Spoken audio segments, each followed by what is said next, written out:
एक बार की बात है। अधेड़ उम्र के सज्जन नाम के एक व्यक्ति ने तथागत से सवाल किया कि हे बुद्ध, जागरूकता के आपके लिए क्या मायने हैं? क्या जागरूक होने मात्र से जीवन के कष्ट, जीवन की पीड़ाएं मिट सकती हैं? तथागत ने बड़ी ही सौम्य मुस्कुराहट के साथ उत्तर दिया कि जीवन के दुख, जीवन की पीड़ाएं एक स्वप्न की भांति होते हैं। जब हमारी आंख खुलती है तो स्वप्न विलीन हो जाता है, फिर कोई कष्ट, कोई पीड़ा जीवन में नजर नहीं आती है।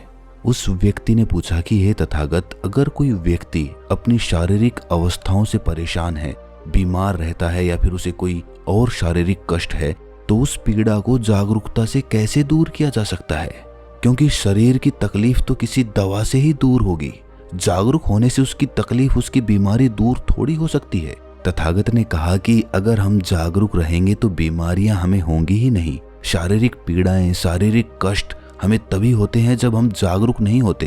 तथागत ने वहीं पर एक संतरे के पेड़ की तरफ इशारा करते हुए कहा कि जरा सोचो, अगर इस पेड़ को ये अनुभूति हो जाए कि कोई लकड़हारा मेरे पेड़ से लकड़ियां काटने के लिए आ रहा है, तो क्या ये पेड़ अपनी लकड़ियों को उस लकड़हारे से बचा पाएगा? उस व्यक्ति ने हंसते हुए कहा कि ये कैसे संभव हो सकता है बुद्ध, क्योंकि अगर इस वृक्ष को पता भी चल गया तो भी ये कुछ कर नहीं पाएगा, क्योंकि ये अपनी जगह से हिल भी नहीं सकता। अपने आप को उस लकड़हारे से बचाने के लिए इसे अपना स्थान बदलना पड़ेगा और इसके लिए ये संभव नहीं है।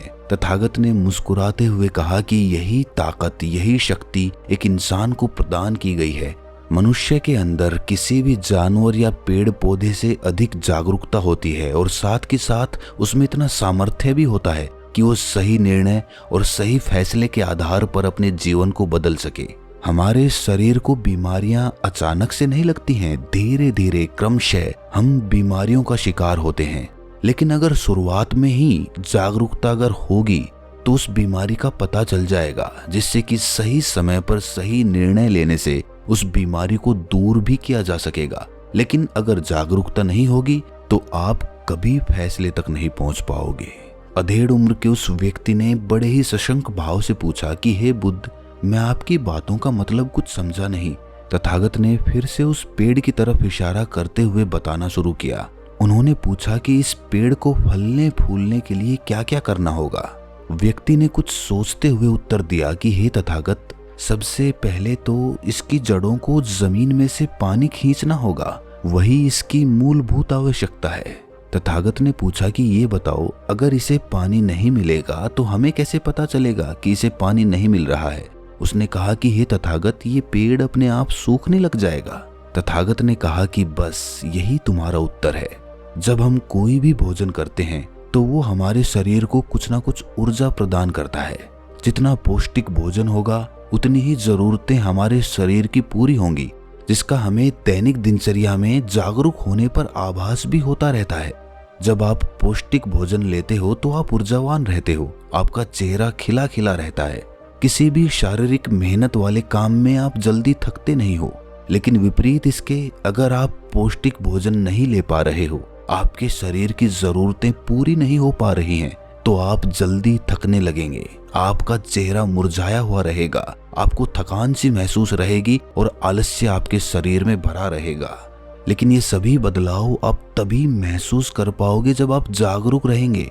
जब तक आप जागरूक नहीं रहेंगे तब तक आपको पता ही नहीं चलेगा कि आपको जल्दी थकान हो रही है या आपके अंदर आलस्य है। इसको देखने के लिए, इसको अनुभव करने के लिए, इसको महसूस करने के लिए भी तो होश चाहिए, और वही होश जागरूकता होती है। जब तुम कभी बासी भोजन करते हो तो तुम्हें महसूस होता होगा कि शरीर में अपने आप आलस्य भरने लगता है, कुछ देर कुछ भी करने का मन नहीं करता, अपने बिस्तर पर लेट जाते हैं।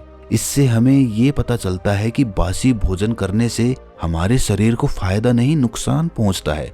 तो अगली बार जागरूक होने की वजह से हम बासी खाना नहीं खाएंगे।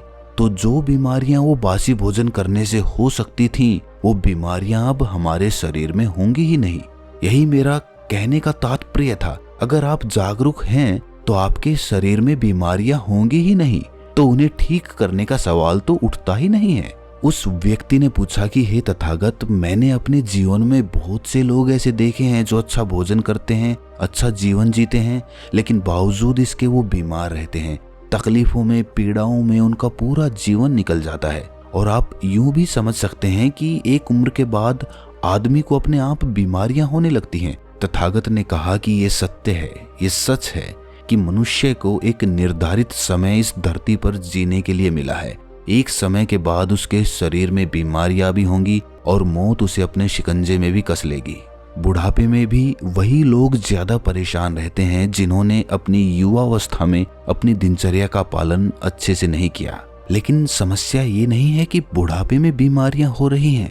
इसके विपरीत पहले हमें ये सोचना चाहिए कि जो लोग युवा अवस्था में हैं वो क्यों बीमारियों का शिकार हो रहे हैं। देखिए, सबसे पहले स्थूल जो हमें दिखाई पड़ रहा है उसके प्रति जागरूकता हमारे मन में बढ़ती है। हमारा मस्तिष्क उस जागरूकता को उपलब्ध कर पाता है कि जो हमें दिखाई पड़ रहा है उसके बारे में हम गहराई से चिंतन कर पाते हैं, उसके बारे में सोच पाते हैं। इसीलिए हमारा शरीर सबसे ज्यादा स्थूल है, जो हमें दिखाई पड़ता है, जो हमारे सामने है, और उसी के प्रति सबसे पहले जागरूक होना चाहिए। व्यक्ति सबसे पहले जागरूक हो सकता है और उसी के बाद अपनी गहरी चेतना के अंदर प्रवेश कर सकता है। लेकिन जो व्यक्ति अपने शरीर के प्रति जागरूक हुए बिना अपनी चेतना को जागृत करना चाहता है तो ये लगभग असंभव सा प्रतीत होता है। अब तुम कुछ तरीके समझो जिससे कि तुम अपने शरीर के प्रति जागृत रहकर अपने शरीर से बीमारियों को दूर रख सकते हो। सबसे पहला तरीका है कि जो भी तुम शारीरिक रूप से कर रहे हो उसके प्रति जागृत हो जाओ। चाहे तुम चल ही क्यों ना रहे हो तो अपना पूरा ध्यान, अपनी पूरी जागरूकता अपने चलने पर केंद्रित कर दो। धीरे धीरे तुम पाओगे कि तुम्हारी जागरूकता तुम्हारे विचारों से निकलकर अब शरीर पर विद्यमान होने लगी है। पहले तुम्हारा मस्तिष्क अपने विचारों में डूबा रहता था, उसका कभी चलने पर ध्यान नहीं रहता था, उसका कभी खाना खाने पर ध्यान केंद्रित नहीं रहता था, या किसी और काम को करने में उसका ध्यान भटक जाता था। उसको विचार अपने साथ बहा ले जाते थे। लेकिन धीरे धीरे जब तुम समझे कि हमें अपने शरीर के प्रति जागरूक होना है तो तुमने अपने शरीर की गतिविधियों को देखना शुरू किया और इस स्थूल शरीर से होते होते तुम्हें उस सूक्ष्म शरीर में प्रवेश करना है जहां से महाचेतना का द्वार खुलता है और अपने सूक्ष्म शरीर तक हम अपनी सांसों के माध्यम से पहुंच सकते हैं। इसीलिए धीरे धीरे शारीरिक अवस्था से निकलकर अपनी सांसों की तरफ जागरूकता को बढ़ाने का प्रयास करें। जैसे जैसे आप अपनी सांसों के प्रति जागृत होते जाएंगे वैसे वैसे आपको पता चलता जाएगा कि आपकी सांसें किस प्रकार चलती हैं। छाती से सांस लेते हैं या पेट से सांस लेते हैं, बाएं नाक से सांस लेते हैं या दाएं नाक से सांस लेते हैं। जब सांस लेते हैं तो वो नाक के कौन से कोने से टकराकर निकलती है, कौन से कोने से टकराकर अंदर प्रवेश करती है। देखो, ये अचानक से नहीं होता है। धीरे धीरे अभ्यास के साथ आप अपने विचारों से अपनी जागरूकता को हटाकर पहले अपने शरीर पे और फिर अपनी सांसों पे ला सकते हैं।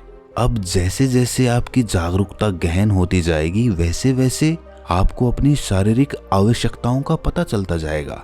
अब तक जब तुम भोजन करते थे तो तुम्हें पता ही नहीं होता था कि कितना भोजन तुम्हें करना है, क्योंकि तुम्हें पता ही नहीं है कि कितनी भूख तुम्हें लगी है। लेकिन जब तुम जागरूक होने लगे तो तुम्हें ठीक ठीक पता चल रहा है कि कितना भोजन मुझे करना है। तथागत ने आगे कहा कि ये भी सत्य है कि अगर शरीर में बीमारी पनप रही है तो बीमारी बड़ी होने से पहले ही उसका पता चल जाएगा, जिससे कि सही समय पर उसका इलाज भी कराया जा सकता है। लेकिन जब आप जागरूक नहीं होते तो बीमारी बहुत बड़ी बन जाती है जिसका इलाज संभव नहीं हो पाता है।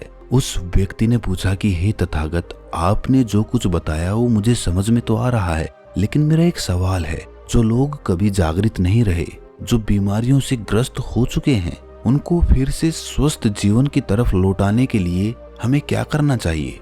तथागत ने कहा कि देखो, ये समझो कि बहुत बार किसी इंसान पे कोई दवा, कोई इलाज काम भी नहीं करता है। आप किसी व्यक्ति को अच्छे से अच्छा इलाज प्रदान करवा दो लेकिन वो ठीक नहीं होता है। क्यों? क्योंकि उसके खुद के मन के अंदर वो बीमारी बसी होती है। सबसे पहले तो जो उस बीमारी का डर होता है मन में बसा हुआ, उस डर को दूर करने का प्रयास करना चाहिए।